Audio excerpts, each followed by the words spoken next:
Sige nga, gawa ulit tayo ng nakakabusog. Yung mas madami pero mas mura kaysa bilhin sa resto. Sure akong sulit na sulit pa rin ang pagkain sa bahay. Yung crave na crave ka pero kapoy lumabas at higit sa lahat, wala kang pera.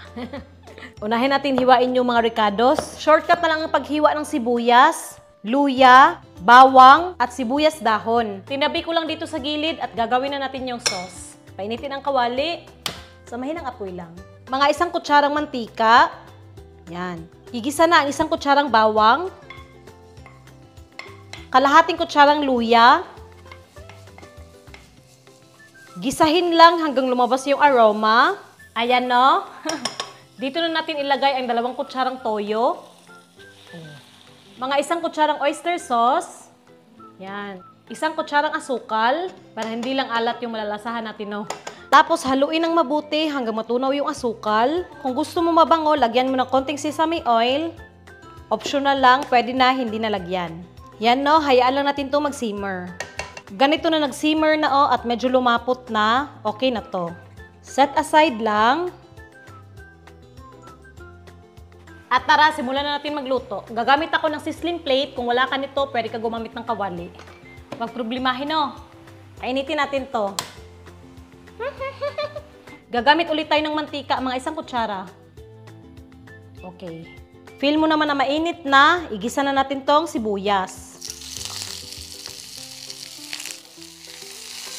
Ay, pisik!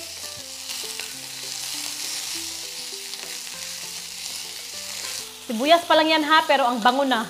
Pag ganito na yung itsura ng onion na medyo nag-caramelize na, ilagay natin sa gitna. Ayan, nalagay ko na sa gitna. Kukuha lang ako ng kanin. Ito 1 mangkok na maliit, lagay natin sa gitna. Agay.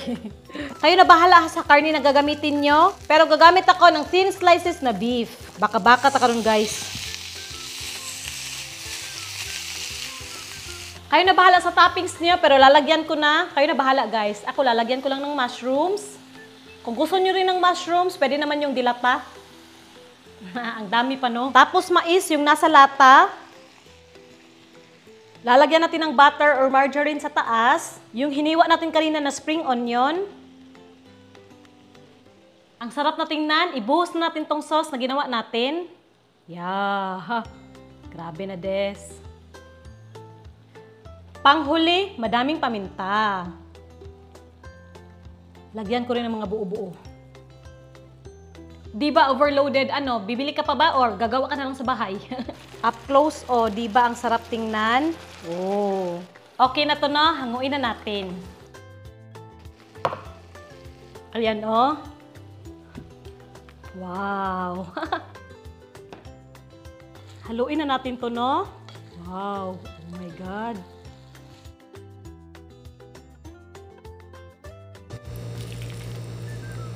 Ayan yung itsura sa malapitan. Grabe yung lasa, guys. Kaparehas na kaparehas sa pepper lunch. Lamig kay guys.